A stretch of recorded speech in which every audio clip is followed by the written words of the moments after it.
Dan ini kita makanya seorang tua itu yang harus diajarkan kepada anak yang perempuan adalah sifat malu.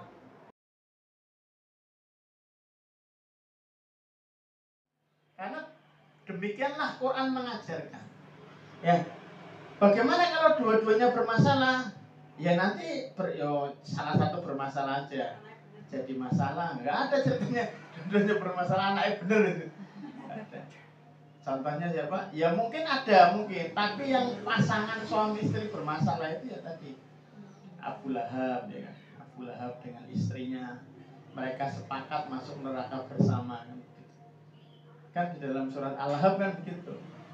Ya, suami istri bareng-bareng sepakat masuk neraka. Nah, jadi kalau ditanya, kita itu sudah komplit ya. Komplit terkait konsepnya, dari cara mau mencari pasangan sampai jadi pasangan, sampai punya anak kecil, sampai punya anak besar ya, sampai meh mantu, golek mantu ya, itu sudah ada semua ya. Tinggal bagaimana kita untuk mengambil pelajaran. Ya. Kemarin kelihatannya sudah sampai kepada doa terkait khair ya, benar ya? Iya. Ya, doa terkait doanya Nabi Musa. Rabbi inni bima anzalta ilayya min khairin khair. Ya Rabbi, sesungguhnya aku sangat memerlukan suatu kebaikan yang kau turunkan. Khair itu artinya baik.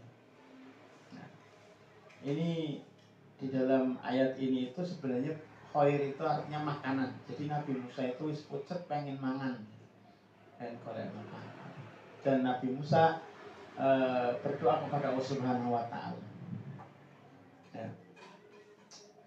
Dan yang menarik, ada ayat yang lain itu khair itu artinya apa? Harta. Ada yang artinya kebaikan. Ya, kebaikan, harta, terus apa namanya? Makanan ya. Itu artinya beberapa kali, itu kekuatan dan sebagainya. Sekali yang dirahmati Allah Subhanahu wa taala, di ayat selanjutnya ya, terkait dengan kisah dua anaknya Syuaib ya. Faja'at wa ihdahuma tamshi ala istihya'in qalat inna abi yad'uka liyajziyaka ajra ma saqaita lana. Falamma ja'ahu wa qassa 'alaihi al-qasas qala la takhaf najauta minal qaumid dhalimin.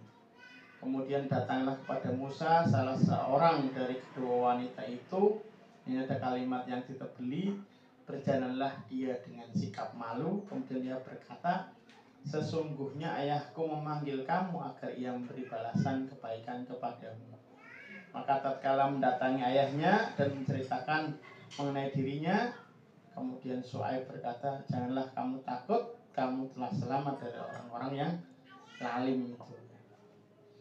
Pelajarannya apa? Yang pertama adalah malu itu adalah tabiat seorang wanita. Ini tabiatnya seorang wanita adalah malu. Ini yang hari ini sudah mulai luntur ya. Sudah mulai luntur dengan perubahan zaman. Maka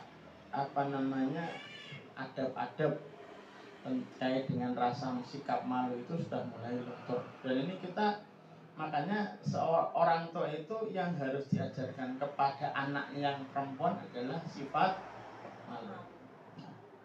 Ini yang pertama.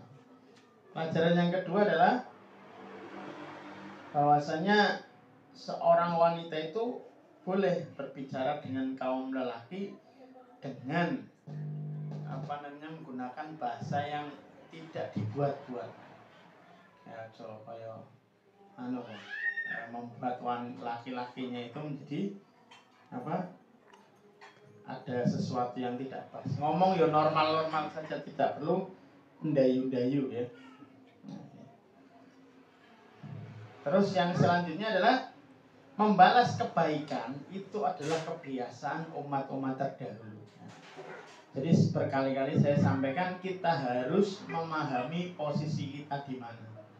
Kalau kita diberi kebaikan oleh orang lain, maka segeralah berusaha untuk membalas.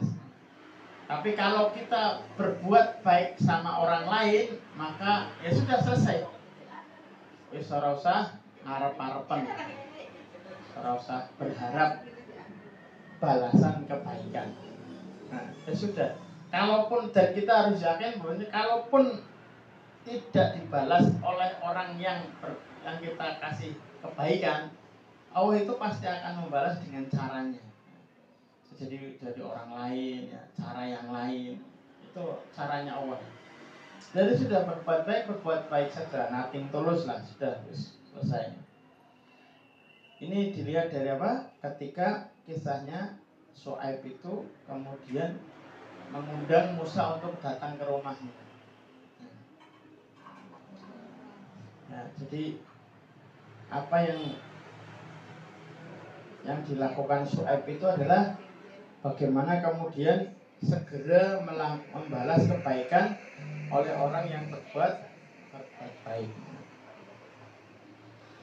Ya.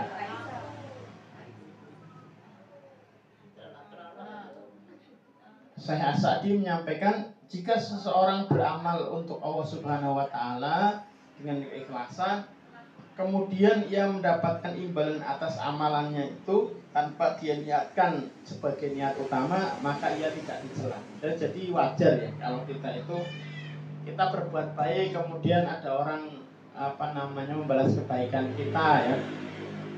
Asal itu bukan jadi niat utamaku berbuat baik ben untuk balasan ya, itu enggak apa-apa. Karena kan hari ini orang itu melakukan kebaikan karena pamrih itu.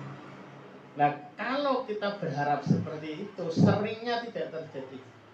Coba jenenge mat-mat ke, misalkan ya aku ngetul ke jenenge tanah iki ben entuk bahasanya sini prelek kok bahasanya sini. Ya, komisi gitu. Ya seringnya enggak jadi seringnya. Dalam pengalaman hidup saya itu orang yang terlalu pengen berharap mendapatkan balasan kebaikan itu justru tidak dapat sesuai yang diharapkan. Kedarungan itu entuke luwih sithik daripada harapannya dia. Nah, beda kalau kita nating tulus yo dikerjakan semaksimal mungkin, biasanya dapatnya lebih banyak daripada perkiraan kita. Nah, kalau saya pengalamannya begitu.